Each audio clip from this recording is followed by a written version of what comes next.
You wake up in ancient Egypt, but you're not a pharaoh. You're not even a scribe. You're a concubine in the royal palace, a living ornament whose survival depends on mastering the deadliest game ever invented, looking perfect while everyone around you plots your downfall. But here's the twist. With modern psychological insights, you could actually win this game. Let me show you how. Your eyes flutter open to silk curtains, filtering golden sunlight through alabaster windows. But don't get comfortable. That gentle awakening is about to become your daily battlefield. You're no longer just a person. You're a state asset, and your value fluctuates like cryptocurrency based on your morning appearance. The brutal reality? The pharaoh might never visit you. In fact, most concubines live their entire lives hoping for a single meaningful glance. But here's where 21st century thinking gives you an edge. Instead of waiting passively like your competitors, you're going to build your own power network. Think of it like LinkedIn, but with eye makeup and potentially fatal consequences. Every servant who brings your morning figs is a potential ally. Every other concubine who seems friendly is gathering intelligence. And that bronze mirror they hand you, it's not just for beauty checks. It's your first strategic tool of the day. While other concubines stress about their appearance, you understand something they don't. Perfection is expected, but memorability is earned.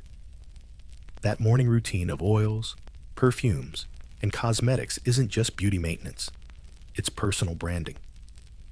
Take Cleopatra, for instance. Historical records show she wasn't traditionally beautiful, but she was unforgettable. She spoke 9 languages and used theatrical entrances to create lasting impressions. You can do the same within the palace walls. Here's your modern strategy. While getting your daily natron scrub, engage your attendants in conversation. Learn their names, their families, their concerns. These people see everything and hear everything. A kind word to a servant today could save your life when palace intrigue turns deadly tomorrow.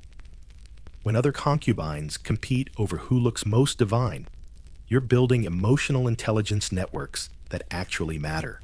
The harem isn't just a waiting room for the pharaoh's attention. It's a complex political ecosystem.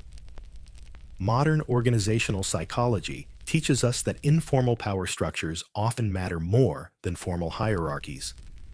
You're going to use this knowledge. Instead of joining the obvious alliances between similar-aged women, you're going strategic. Befriend the older concubines who've survived decades in this system. They're libraries of institutional knowledge. Learn from the newest arrivals. They bring fresh information from outside the palace. But here's the crucial insight: emotional regulation. While everyone else is having dramatic reactions to slights and gossip, you maintain calm professionalism. In ancient Egypt, emotional stability was associated with divine favor. Your reputation for level-headedness becomes your brand. Remember, in a world where a single wrong word could mean exile or death, the person who stays calm holds all the cards. This is where you leverage one of ancient Egypt's most powerful cultural beliefs: divine communication through dreams. Egyptians took dream interpretation incredibly seriously, believing God sent messages through sleep visions. While other concubines dismiss their dreams or fear sharing them, you become the palace's unofficial dream analyst. You study Egyptian mythology, memorize symbolic meanings, and position yourself as someone who can decode divine messages. Here's the brilliant part. You're not claiming to have prophetic dreams yourself. That's too dangerous. Instead, you help others interpret theirs. Suddenly, you're not just another pretty face competing for attention. You're providing a valuable service that makes you indispensable.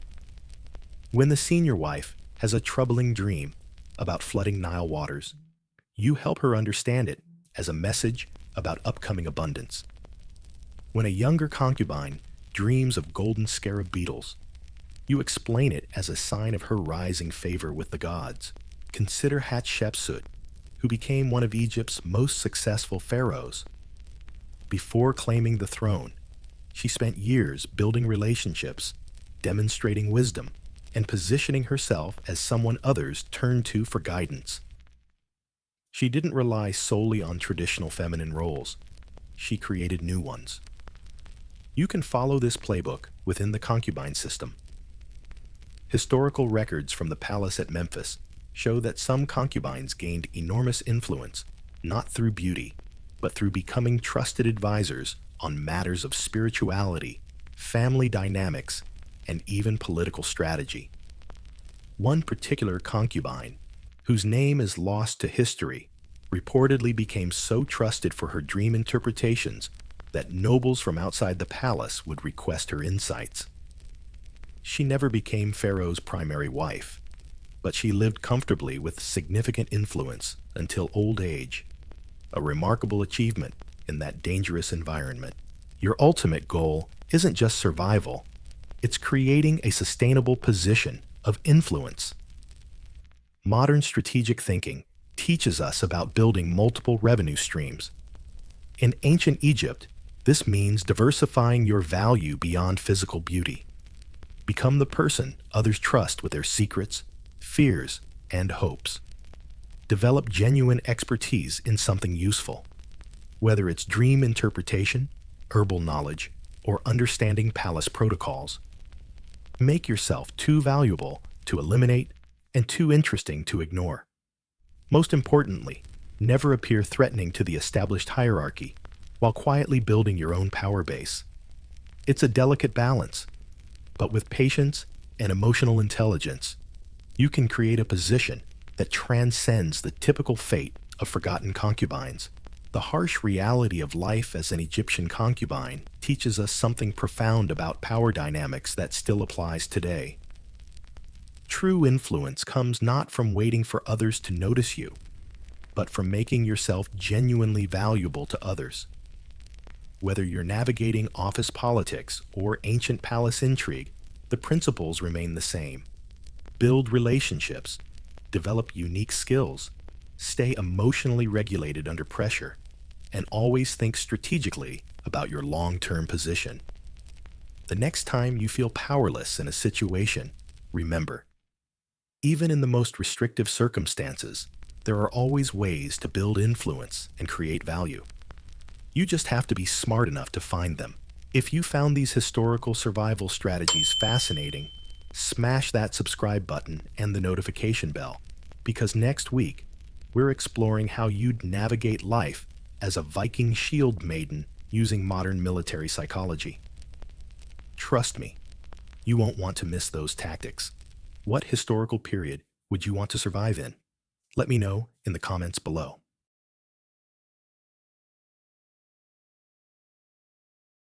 Close your eyes for a moment and imagine this.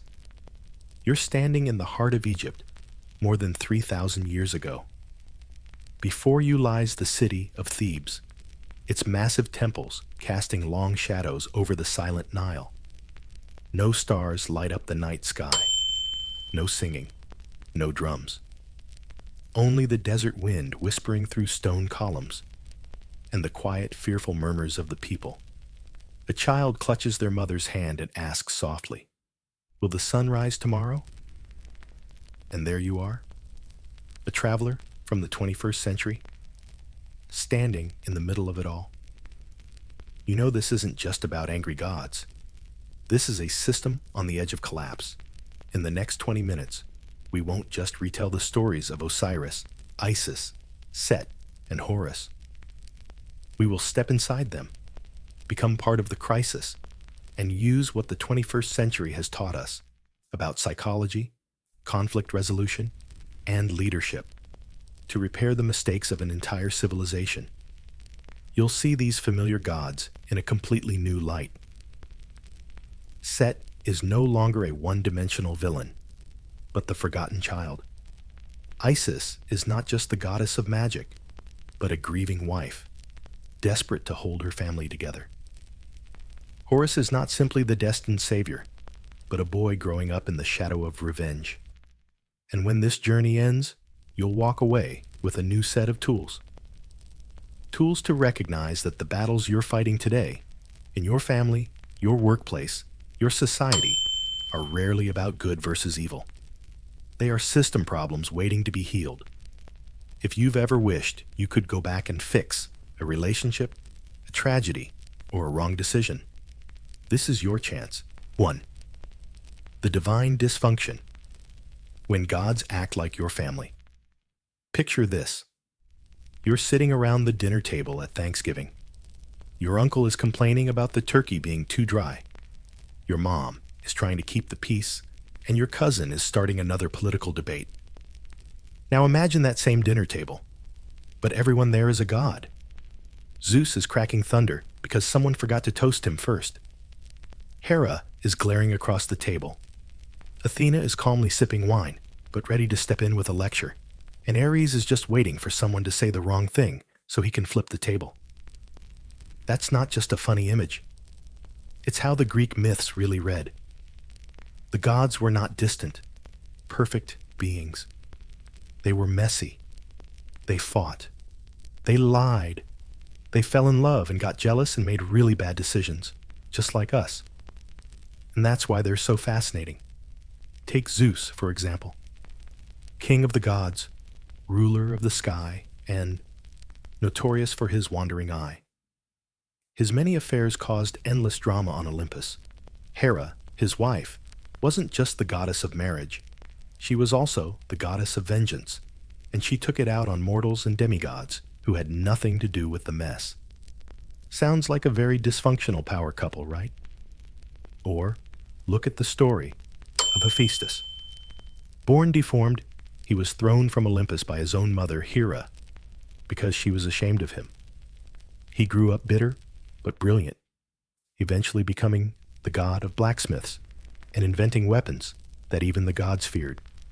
It's heartbreaking, and it reminds us of those real-life stories where a kid who feels rejected by their family grows up to build an empire just to prove everyone wrong. Here's the thing. Greek myths weren't trying to give us perfect heroes. They were holding up a mirror. The ancients knew that families fight, that love gets complicated, that power always comes with a price. The gods were basically the world's first soap opera, only with more lightning bolts and fewer commercial breaks. And there's a lesson in that. Seeing gods with flaws lets us see our own flaws without shame. It's as if the myths are saying, yes, you lose your temper. Yes, you make mistakes. Even Zeus does that, and he's in charge of the whole sky. But here's where we take it one step further. While the Greeks might have been comfortable with their gods being messy, not every culture felt the same way. Some saw divine imperfection as a problem, something dangerous, even blasphemous. And that takes us to our next point. What happens when we don't allow our gods to be human at all? What happens when the divine has to be perfect, distant, and untouchable? That's where the tension really starts. 2. Fixing the system, not the person. Let's be honest. Most of us have been taught to look for who to blame when something goes wrong. Someone messes up at work? Fire them. Your kid brings home a bad grade? Lecture them. Society feels broken? Elect a new leader. We focus on the person because that's the easiest target. But what if the problem isn't the person at all? What if it's the system they're trapped in? The ancient Greeks were masters at pointing this out. Their myths rarely stop with one character making a mistake. The whole story spirals because of how the world around that character is set up. Think about the story of Oedipus. People often remember it as the tale of a man who accidentally fulfills a terrible prophecy. But if you look closer, you see that Oedipus wasn't cursed because he was bad. He was born into a broken system, a prophecy-driven, fear-filled culture where his parents tried to outsmart fate by abandoning him as a baby. That single choice, made to protect themselves, set the entire tragedy in motion. It's a lot like what happens in organizations today. Imagine a company where employees are terrified of making mistakes because every error leads to public shaming. What do? They hide problems. They cover things up. They let small issues grow into disasters.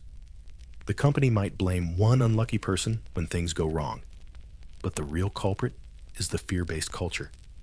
I once coached a CEO who thought her team lacked initiative. She kept pushing them harder, micromanaging every detail. But when we dug deeper, we discovered the real issue. Her reward system punished risk-taking. Every time someone tried something new, and it failed, they were criticized in front of their peers. No wonder no one wanted to take the lead. When she changed the system, by rewarding experimentation and treating mistakes as learning opportunities, the entire team transformed. Suddenly, they were brimming with ideas. And here's the small but powerful lesson. If you want to see lasting change, don't just look at who messed up. Look at the conditions that made that mistake possible. Fix the environment, and you'll often find the problem person doesn't seem like a problem anymore. This is why Greek myths still resonate today. They show us that it's rarely about one bad apple.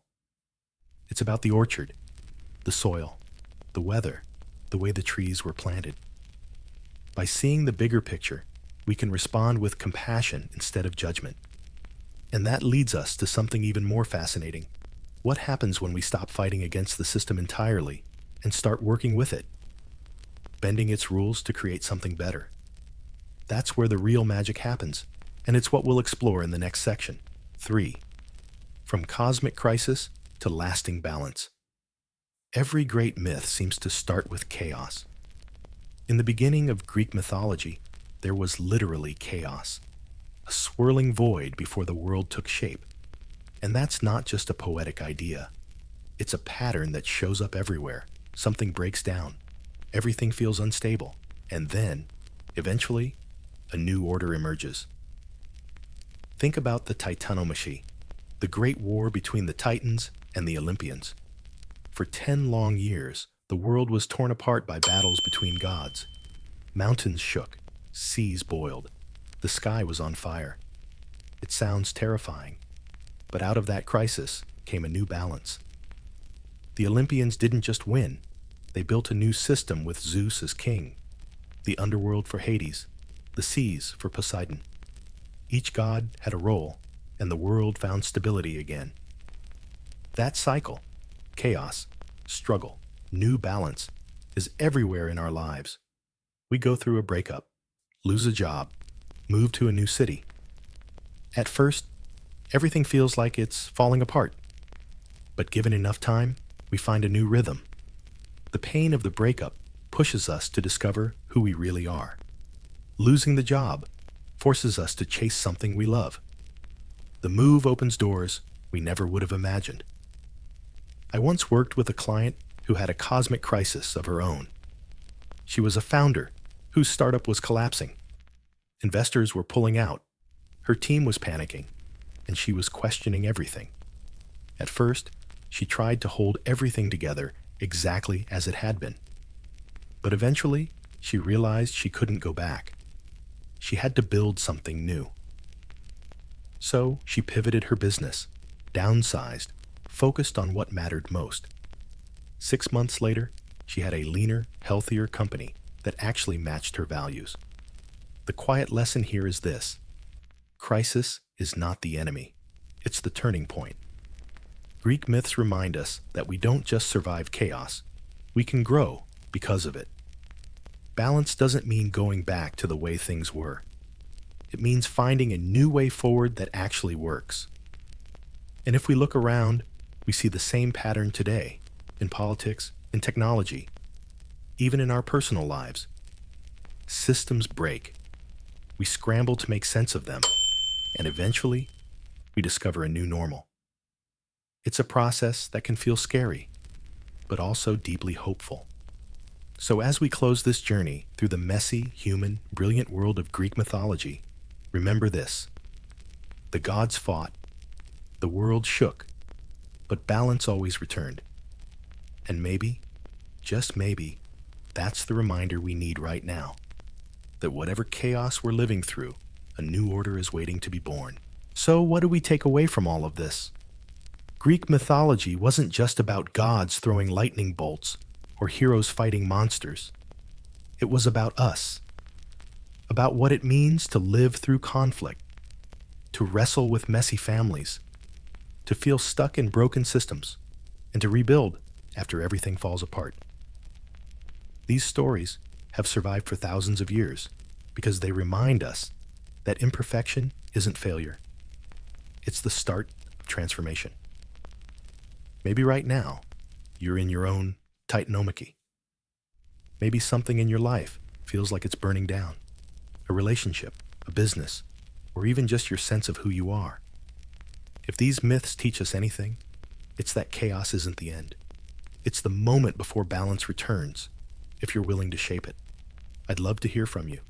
Which part of today's journey hit closest to home? Have you ever been through a cosmic crisis that ended up leading to a better version of your life? Drop your story in the comments. I read every single one. And if you enjoyed this dive into the wild, messy, beautiful world of Greek mythology, hit that like button so more people can find it. Subscribe if you want more thought-provoking stories every week. And share this video with someone who might need a reminder that balance always comes after chaos. Because at the end of the day, these myths aren't just old stories. They're a roadmap for surviving the messiness of being human and coming out stronger on the other side.